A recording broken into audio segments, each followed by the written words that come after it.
You're listening to the Purpose Pursuit podcast with me, Hannah Miller.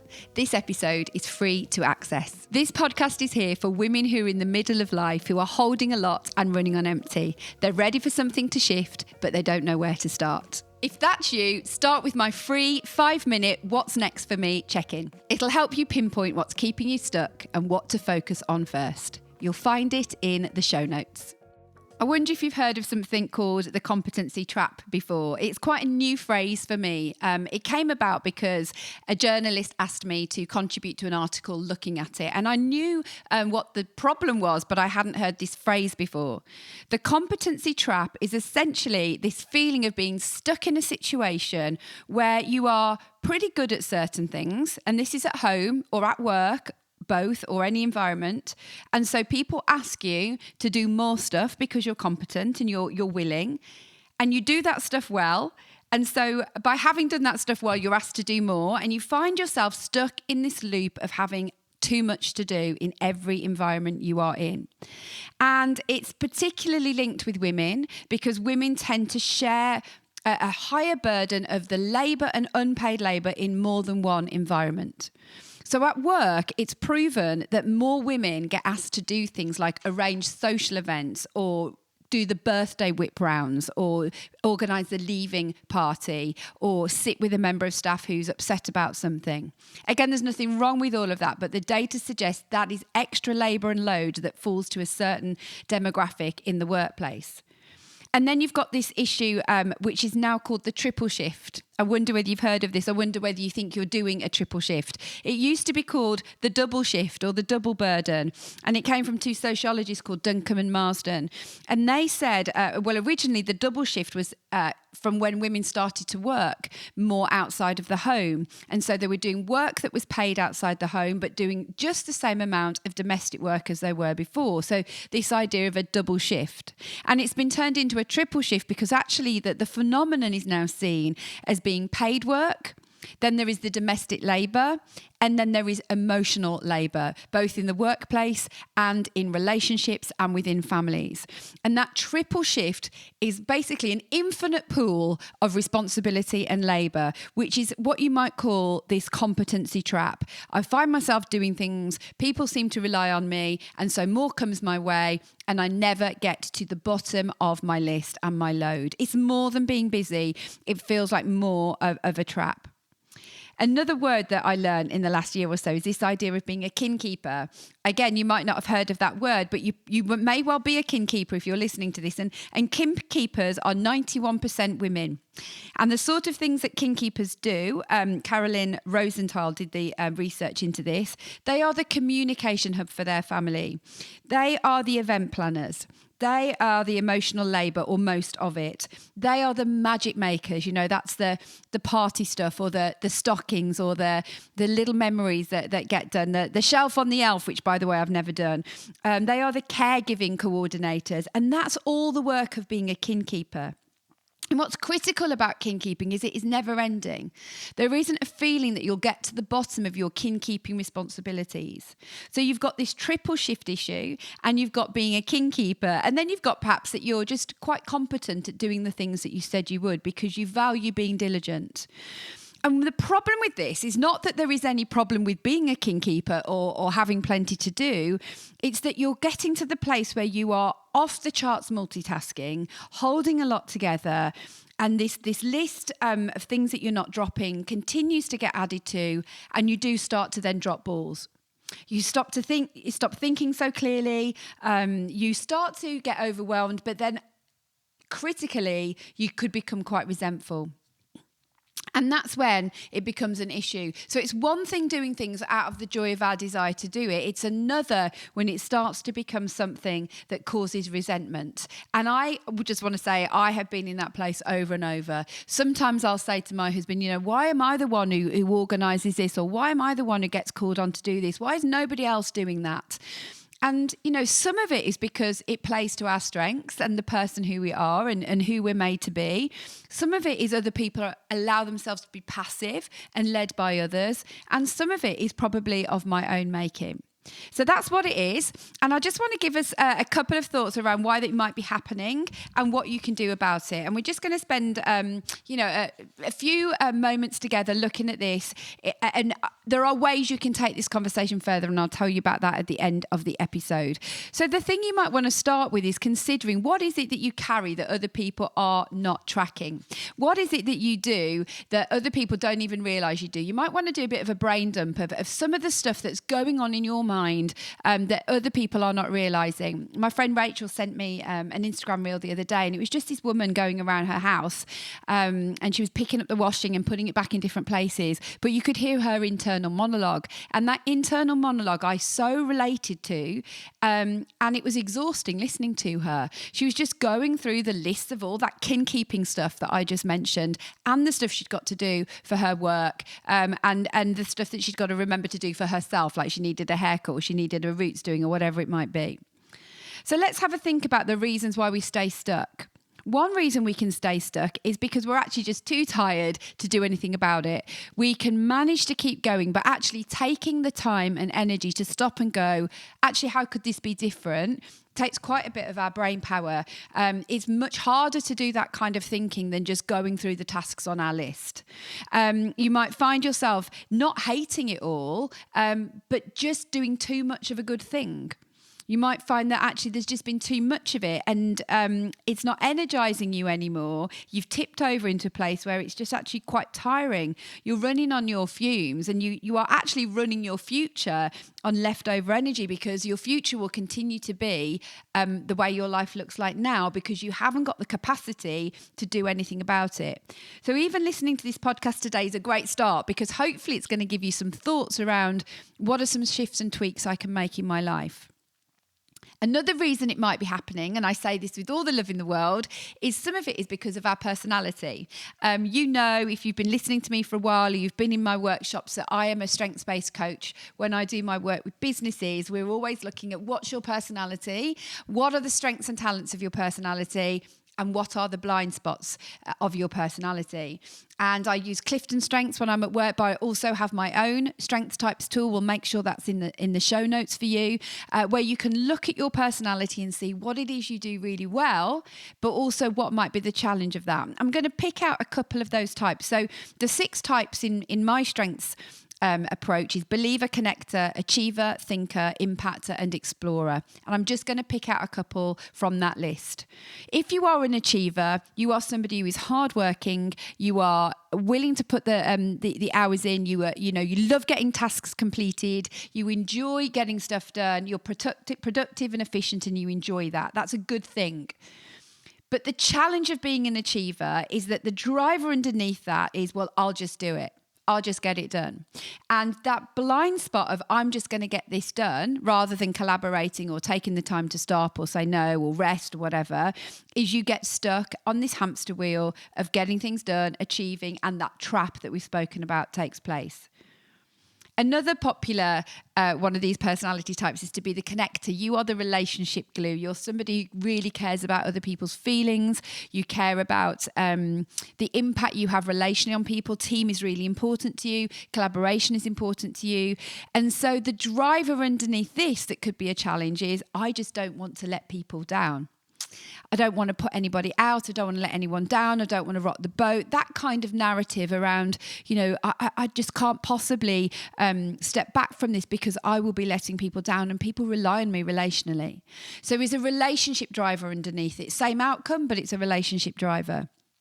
And then another one that could be appropriate to you is being a believer. So believer doesn't necessarily mean like a believer in terms of faith. It's being quite purpose-driven. It's being driven by things that matter. For you, if it matters, you'll be diligent. If it's important to you, you'll work hard on it.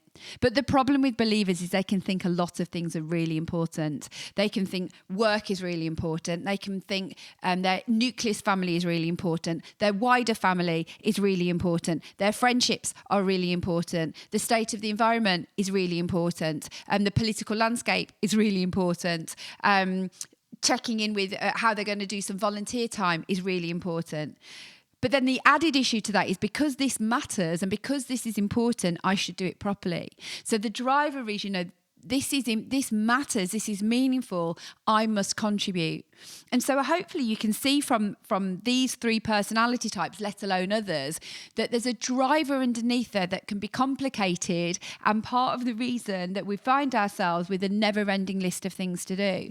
I mean, I literally found myself a little bit in this situation yesterday because we are in the middle of the very end of selling my mother-in-law's apartment, and it's all got a bit frenetic because suddenly we're at the closing week, which is unexpected. We didn't realise we were so close. And I can sometimes just go into, well, I'll just get this done mode because it needs doing, and I just sort of take on that responsibility and lean on myself and then find myself thinking, how have I ended up in this scenario? And some of that is of my own doing, and some of it is a necessity. Sometimes the list is long and things have to get done. But we can find ourselves perpetuating a problem because of these drivers. So I'd encourage you to stop even now as you're listening and think, where is your personality adding to this issue? And while you're in this little pause, have a little think about this. When you are frustrated around the competency trap, when I can find myself getting irritated with the list of things that I've got going on, what is it that's happened that's pushed me from coping and doing all right with it to getting frustrated? Is it the work itself and the sheer amount of it? Is it that I'm being asked to do it? Or is it just the expectation that I will do it?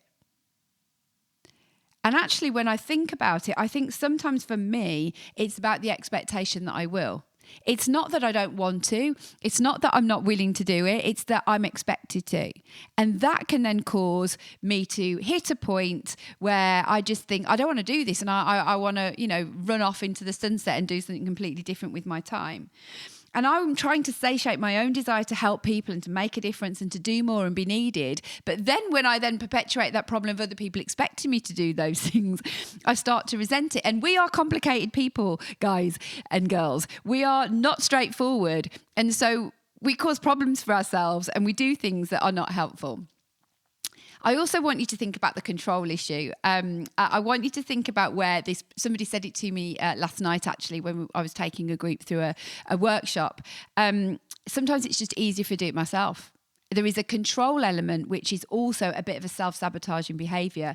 I don't want to be doing this, but it is easier if I do it myself, because not only do I know it will get done in the time frame I want it to get done, and it will get done to the standard I want it to get done by. And the problem with that is, and I can easily see this for other people and not so much for myself, is that I am creating a problem where I'm being inflexible.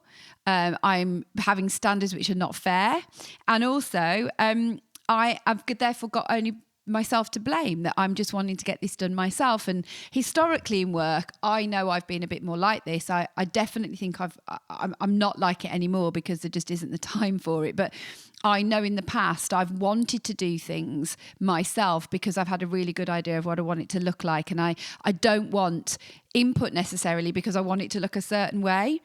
Now, that's fine for really important projects, but when it comes to the dishwasher, that is ridiculous. If you don't want somebody to do it because you know exactly how you like it to be done, or it's easier done yourself, we've got to take a long, hard look at ourselves and think, where are we having unnecessary control? Where have I got a ridiculous sense of control over something that somebody else can do really well and really adequately, and perhaps not like me? And quite frankly, I'm not that good at the dishwasher. There are people who can do it much better than I can. Sometimes people are, no, come on, get out of the way, I'll just do it myself. And that is a control issue. And I think we've got to think, where am I stuck in a bit of a control loop, which is not helping me to step back from the load that I've got? So what can we do about this? Well, one of the things I'd encourage you to do is to make a bit of a list of the stuff that you've got on your plate, like a long list of the mini tasks that you've got. I've got a resource that I'm going to tell you about in a minute where we go into this in much more detail, but making a list of the responsibilities you've got and then picking some things off the list that do not have to be you. They do not have to be you. So, for example, I came up with this phrase last night, which is dogmin. The dog has dogmin. Like we have wedmin for a wedding and we have admin for administration, but dogmin, she has to be groomed. She has to have her worming tablet. She has to go to the vets. She has to be have a bath when she gets filthy. And it's a small little job, but it is something that doesn't need to be me. And actually, I'm very comfortable with somebody else doing it. So I came up last night with this idea of who can take on the dogmin of my life. So that is one thing that is off my plate and could be somebody else's. And there are 3 ways we can get things off our plate. So one is that we let it drop. It's something that we stop doing. I can't stop having the dog groomed because, well, she wouldn't be able to see out of her eyes. So that is not possible for that. It has got to be done. But there are other things that you might just say, do you know what? That just doesn't need to be done. I'm going to stop doing it. That for you could be ironing. If you're ironing, you could just say, well, yeah, I've stopped. Or it could be, I'm going to stop sending Christmas cards or whatever. Or it could be something that you let it be. And let it be means you lower the standards. You let somebody else do it in a way that might not be quite like you, but it is absolutely adequate, at least adequate for it to be done. So let it be. Or you lower your own standards and you think, well, I can bring cakes to that event, but I'm going to buy them because I haven't got the time and I don't have to prove a point of being the best baker in the world. So I'm just going to go and purchase something and take it along. So you lower your standards and you go back to the priorities that really matter to you. Had something recently where I had loads of people over and I was really time pressured, and I like to cook for people and it is a joy to do that, but I didn't. And I just said, I actually bought really nice Prime Minister pies and said, I'm going to tell me which ones you want. And everyone loved it. And it was the easiest dinner party ever. It took me no time at all because actually people were coming to be with us. They weren't coming for a food show because if they were, they wouldn't be coming to my house. The last thing is let it go. What could you delegate to somebody or share? So you could let it drop, something you stop doing. You let it be, something that you lower your standards on, or you let it go. You delegate it or you share with somebody else. So again, this is not a magic formula. We are not going to today solve the competency trap. It is complicated. It is systemic. It is beyond something that we can wave a magic wand at. There are issues and problems around the expectations that many of us find ourselves having to do. We find ourselves being asked to do things that others don't. But we've got to have our wits about ourselves and think, what is it I want to say yes to and no to? I have got a recorded workshop with a PDF workbook that you can have access to if you'd like to, where we go much deeper into this topic. It's got all sorts of tools in it for you to think a bit more about this, ways you can respond in the moment, ways to help you take that moment to pause or redirect or have an imperfect yes. And I talk about this in so much more detail and give you some reflective tools to work through so that you can do a bit of self-diagnostic as to what's going on. If you'd like that, you'll find a link in the show notes where you can find out more. But I hope today's episode has made you feel a little bit less alone in this. There's lots of us who are juggling way too much. One of the biggest conversations with me and my friends is this competency trap feeling of there's a lot going on, there's too many plates. And the solution is not just to cop out or to step back, because actually that won't bring you joy and it won't be the life you're looking for. But there is a way to be sharper about the stuff that we do want to be doing and letting go some of that sense of I must fill the gap and I must fill the void when other people don't do things. And I'd encourage you to, if nothing else, whether you look at the workshop and the work booklet, if you don't even do that, pick one thing that's on your list and decide, can I let it go? Can I let it drop or can I let it be? And I'd encourage you to think about that and make even that 10% tweak in your life. Thanks for listening. I'll see you next time.